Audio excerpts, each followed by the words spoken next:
ಮದುವೆ ಮದುವೆ ಅಂದ್ರೇ ಎಷ್ಟೋ ಕನಸನ್ನು ಕಟ್ಟಿರ್ತಾರೆ ಅಪ್ಪ ಅಮ್ಮ ಆಗಲಿ ಅಥವಾ ಮಕ್ಕಳು ಕೂಡ ತಮ್ಮ ಮದುವೆ ಬಗ್ಗೆ ಅವರದ್ದೇ ಆದ ಕಲ್ಪನೆ ಅವರಿಗೆ ಇರುತ್ತೆ. ಈ ರೀತಿ ಮದುವೆ ಆಗಬೇಕು, ಆ ರೀತಿ ಮದುವೆ ಆಗಬೇಕು, ಇಂಥ ಹುಡುಗ ಬೇಕು ಅಥವಾ ಇಂಥ ಹುಡುಗಿ ಬೇಕು, ಅಥವಾ ನಾವೇ ಕೊಂಡಿರಬೇಕು ಮದುವೆ ಆಗೋ ಹುಡುಗಿಯನ್ನು ಅಥವಾ ಹುಡುಗನನ್ನು, ಅಥವಾ ಮನೆಯವರು ಹುಡುಕಿದ್ದನ್ನು ನಾವು ಮದುವೆ ಆಗ್ತೇವೆ ಅನ್ನೋರು, ಅಥವಾ ಅವ್ರು ಹುಡುಕಿದ್ರು ನಮಗೆ ಫ್ಯಾಮಿಲಿಯವರು ಹುಡುಕಿ ಕೊಟ್ಟರು, ಪಕ್ಕದ ಮನೆಯವರು ಹುಡುಕಿ ಕೊಟ್ಟರು, ನಾವೇ ಹುಡುಕಿದ್ವಿ ಮದುವೆ ಆಗೋ ಹುಡುಗ ಹುಡುಗಿಯನ್ನು ಅಂತ ನೀವು ಅಂದ್ಕೊಂಡಿರ್ತೀರಿ.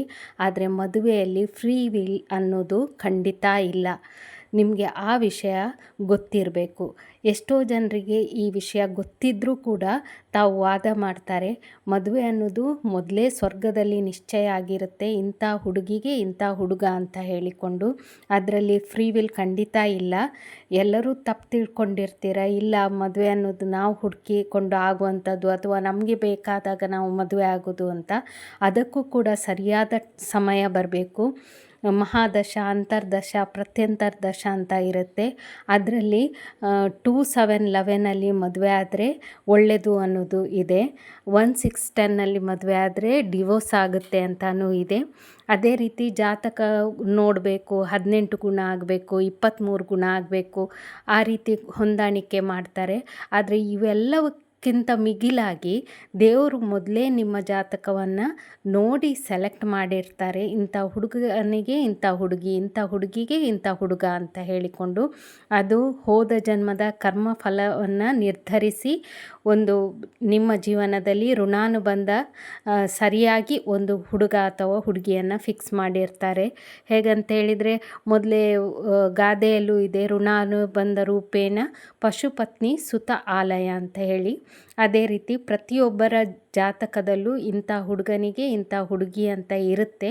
ಅದು ಕೆಲವೊಮ್ಮೆ ನಮಗೆ ಸಿಗಲ್ಲ. ಮದುವೆ ಆಗದೆ ಉಳಿಯುವಂಥ ಎಷ್ಟೋ ಹುಡುಗ ಇದ್ದಾರೆ ಅಥವಾ ಹುಡುಗಿಯರು ಇದ್ದಾರೆ. ಅದರಲ್ಲಿ ಕೆಲವು ಜಾತಕಗಳು ಮದುವೆಗೆ ಹೇಳಿದ ಜಾತಕವೇ ಅಲ್ಲ, ಅಂಥ ಜಾತಕಗಳು ಇರ್ತವೆ. ಆದರೆ ಏನಂತ ಹೇಳಿದರೆ, ಕೆಲವೊಂದು ಋಣ ಬಾಕಿಯಿಂದಾಗಿ ಕೆಲವರಿಗೆ ಮದುವೆ ಆಗುವ ಸಂದರ್ಭ ಬರ್ಬೋದು. ಅದರಿಂದ ಯಾವುದಾದ್ರೂ ಋಣ ಬಾಕಿ ಇದ್ದರೆ ಆ ಬಾಕಿಯನ್ನು ತೀರಿಸಿ ಅವರು ಹೋಗಬೇಕಾಗತ್ತೆ. ಆದರೆ ಈಗ ಒಂದು ಭ್ರಮೆ ಇದೆ, ವಿಚ್ಛೇದನ ಮಾಡಿಕೊಳ್ಳುವಂಥದ್ದು ಸಣ್ಣ ಪುಟ್ಟ ಕಾರಣಗಳಿಗೆ. ಕೆಲವೊಂದು ಸಂದರ್ಭದಲ್ಲಿ ಮಾಡಲೇಬೇಕಾದಂಥ ಸಂದರ್ಭ ಕೂಡ ಇರ್ಬೋದು, ಅದು ಬೇರೆ ಪ್ರಶ್ನೆ. ಆದರೆ ಸಣ್ಣ ಪುಟ್ಟ ಕಾರಣಕ್ಕೆ ನಾವು ಅಲ್ಲಿ ಬದುಕೋಕ್ಕಾಗಲ್ಲ ಅಂತ ಹೇಳಿ ಬಿಟ್ಟು ಬರೋದು ತುಂಬ ತಪ್ಪಾಗುತ್ತೆ. ಯಾಕಂತೇಳಿದರೆ ನಮ್ಮ ಋಣವನ್ನು ನಾವು ಕಂಪ್ಲೀಟ್ ಮಾಡದೆ ಹೋದರೆ ಮತ್ತೊಂದು ಜನ್ಮಕ್ಕೆ ಬಂದು ಕೂಡ ಅಲ್ಲಿಯೇ ನಾವು ಸ್ಟಕ್ ಆಗ್ತೇವೆ. ಅದನ್ನು ಅರ್ಥ ಮಾಡ್ಕೊಳ್ಬೇಕು. ನಾವು ಮದುವೆಯಿಂದ ಓಡೋದಲ್ಲ ಅಥವಾ ಸಮಸ್ಯೆಗಳಿಂದ ಓಡೋದಲ್ಲ, ಸಮಸ್ಯೆಯನ್ನು ಎದುರಿಸಲಿಕ್ಕೆ ಕಲಿಬೇಕಾಗತ್ತೆ. ಮದುವೆ ಆದಮೇಲೆ ಬೇಕಾದಷ್ಟು ಕಲಿಯುವಂಥದ್ದು ಇರ್ತದೆ. ಒಂದು ಕುಂಡಲಿಯಲ್ಲಿ ಫಸ್ಟ್ ಮನೆ ನಮ್ಮದಾಗಿದ್ದರೆ 7ನೇ ಮನೆ ಗಂಡನದ್ದು ಅಥವಾ ಹೆಂಡತಿಯದು. ಹುಡುಗನಿಗೆ ಹೆಂಡತಿಯದ ಮನೆ ಆದರೆ ಹುಡುಗಿಗೆ ಗಂಡನ ಮನೆ ಆಗಿರುತ್ತೆ. ಅದು ಶತ್ರುಭಾವ ಆಗಿರುತ್ತೆ. ಕುಂಡಲಿಯಲ್ಲಿ ಕೂಡ ಫಸ್ಟ್ ಮನೆ ಮತ್ತು 7ನೇ ಮನೆ 180 ಡಿಗ್ರಿಯಲ್ಲಿರುತ್ತೆ. ಅದು ಶತ್ರುಭಾವನೇ ಆಗಿರುತ್ತೆ.